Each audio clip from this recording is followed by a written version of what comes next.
নমস্কার বন্ধুরা, আজকে আমরা যেটা দেখাবো সেটা হচ্ছে নয়নতারা গাছের পরিচর্যা। টাইম ফুলের পরে যেই গাছটা সবথেকে কম পরিচর্যা করতে হয় সেটা হলো এই নয়নতারা।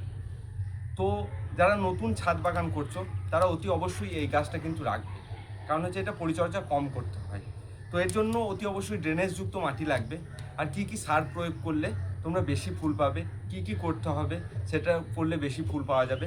তো পুরো ভিডিওটা তোমরা দেখতে থাকো। তো কি করতে হবে, আমাদেরকে যেই হচ্ছে ফুলগুলো এসছে, ফুলগুলো যদি মরে যায় না, সেই ফুলগুলো কিন্তু আমরা ফেলে দেবো, ছেটে দেবো এখান থেকে। আর কি করতে হবে, এখানে যে হচ্ছে এই ডগগুলো আছে, গাছটাকে হচ্ছে আরও বুশি করার জন্য এই ডগগুলো কেটে ফেলতে হবে, তাহলে গাছটা কিন্তু আরও বুশি হবে। এবার আসি কি কি সার প্রয়োগ করব আমরা। এখানে যেমন হচ্ছে এইটা আছে 10-26-26। যদি 10-26-26 প্রয়োগ করা হয় তাহলে আর কিছু প্রয়োগ করার দরকার নেই, কারণ এর মধ্যে 3টে উপাদানই আছে। আর এটা হচ্ছে লাল পটাশ। লাল পটাশ দিলে এর সাথে আমাকে দিতে হবে এই ডিএপি আছে, ডিএপি দিতে হবে, ঠিক আছে? তাহলে কিন্তু গাছে কিন্তু প্রচুর পরিমাণে ফুল আসবে। আর এর পরিচর্যা বলতে যে উপরের মাটি শুকিয়ে গেলে তবেই জল দিতে হবে, সব গাছে যেরকম পরিচর্যা হয় সেই রকমই, কিন্তু এর পরিচর্যাটা একটু কম। যদি বাই চান্স কোনো কারণে জল দিতে কোনোদিন ভুলে গেলে তাহলেও কিন্তু গাছটা মরে না।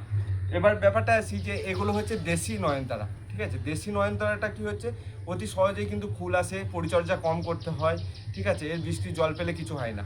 এবার একটা জিনিস দেখাই, এটা হচ্ছে আমার বিদেশি হাইব্রিড নয়নতারা। এটা দেখো মুড়ে যাচ্ছে, কারণটা কি? এটা একদিন আমি ছাদে রেখে গেছিলাম, এটা বৃষ্টির জল পেয়েছে, তো তার জন্য বৃষ্টির জলের জন্য গাছটা কিন্তু মরে যাচ্ছে। আর দেশি নয়নতারার ক্ষেত্রে কি হয় যে ডাল থেকে কিন্তু আমরা অতি সহজে গাছ বানিয়ে নিতে পারি। তো আর হাইব্রিড হলে কি হয়, সেটা কিন্তু ডাল থেকে গাছ বানানো যায় না, সেটা বীজ থেকেই বানাতে হয়।